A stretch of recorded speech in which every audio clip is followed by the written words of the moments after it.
Bien, donc pour Journal des Vignes, nous sommes ici avec M. Gilles Savary, qui est député français à l'Assemblée nationale, qui a été député européen longtemps, qui connaît donc bien la problématique des droits de plantation et qui l'a donné d'autant plus qu'il est actuellement député d'une région viticole qui est la région, n'est-ce pas, du Bordelais. Quelle circonscription, monsieur le député? C'est la 9e, c'est Sauternes, les Graves et les Graves de Pessac-Léognan. Alors, dites-moi un peu, dans cette région-là, comment est-ce que les viticulteurs appréhendent cette problématique des droits de plantation? Écoutez, nous sommes une des très vieilles régions viticoles d'Europe et du monde. Je dirais même que les Bordelais ont largement diffusé leur science du vin. Ils ne sont pas les seuls, mais elle a beaucoup imprimé le développement des vignobles du Chili, par exemple, ou d'Argentine. Et nous sommes très attachés à la notion de terroir, c'est-à-dire que, par exemple, la notion de château a été développée par M. Philippe de Rothschild, dans le Médoc, dans les années 50.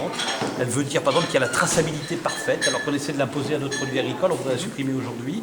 C'est-à-dire que tout ce qui est produit sur le territoire du château doit être vinifié au château. Les bouteilles sortent du château sans pouvoir être vinifiées ailleurs. Sur les droits de plantation, c'est la même chose.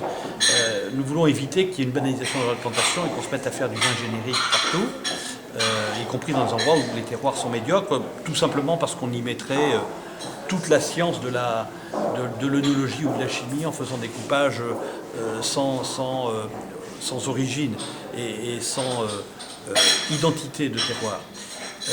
Moi, mon sentiment, il est simple. C'est que je pense qu'il faut que la France et que les grands pays, les grandes régions viticoles d'Europe prennent exemple sur ce que les Allemands ont fait en matière industrielle. Nous avons vocation à être le luxe du monde dans ces domaines-là. Et il ne faut jamais rabaisser le luxe au tout venant ou au standardisé.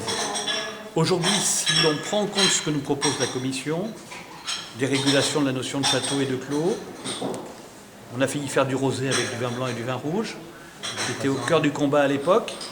Libéralisation des droits de plantation, on va faire du vin comme de la bière. C'est-à-dire qu'on va vers des usines à vin maîtrisées par des grands groupes qui feront des vins génériques et de marque, qui n'auront plus aucun caractère.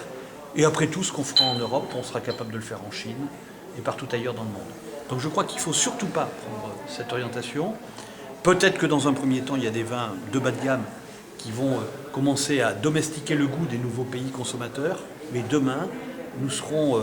L'Europe a vocation à rester en total leadership viticole si l'Europe ne se trahit pas elle-même, ne trahit pas ses terroirs. Donc c'est pour ça que je suis dans ce combat, avec une très forte conviction. Deuxièmement, ce qui n'a pas été dit ici, mais qu'il faut bien dire, c'est qu'il y a une divergence entre les intérêts des viticulteurs et les intérêts du négoce. Vous savez, j'ai vécu 10 ans à Bruxelles. Il n'y a pas un fonctionnaire européen, un technocrate, comme on les appelle de façon péjorative, qui rêve un matin de faire un règlement sur la libéralisation de droits de plantation. Il faut toujours poser la question, qui vous l'a demandé? Quel est le lobby qui agit? Ici, il faut savoir que c'est le lobby du négoce, y compris du négoce français. Je le dis parce que je le sais, donc je n'ai pas peur de le soutenir. Toutes ces histoires de dérégulation sont portées par le négoce, alors que les viticulteurs sont balkanisés. Se fréquentent peu, considèrent qu'ils sont tous le centre du monde, ils sont très autocentrés. Et donc, nous sommes aujourd'hui dans une situation où la viticulture, sans s'en rendre compte, réalise qu'elle n'a pas installé de pouvoir de négociation et que son pouvoir de négociation est quelque part géré par le négoce avec des intérêts divergents, parce que le négoce, lui, est dans la mondialisation, alors que la viticulture doit rester dans la localisation. Voilà où nous en sommes aujourd'hui, et c'est pas mal que les politiques aient finalement l'entité, non pas des terroirs, puisqu'ils ne se défendent pas eux-mêmes, mais des régions viticoles, soient ici pour faire entendre cette voix. Mais je crois très fondamentalement, je m'adresse à la Commission quand je dis ça, qu'il faut bien prendre la leçon du modèle allemand. On a tous rigolé des Allemands dans les années 2000. Ils sont les maîtres de l'Europe aujourd'hui au plan industriel parce qu'ils n'ont rien cédé sur ce qui était le luxe et le haut de gamme. Et le haut de gamme, c'est la traçabilité, c'est les châteaux, c'est des droits de plantation maîtrisés. Voilà ce que je voulais vous dire parce que vous m'en donnez l'occasion. Merci pour votre analyse très intéressante. Merci, monsieur le député. Merci.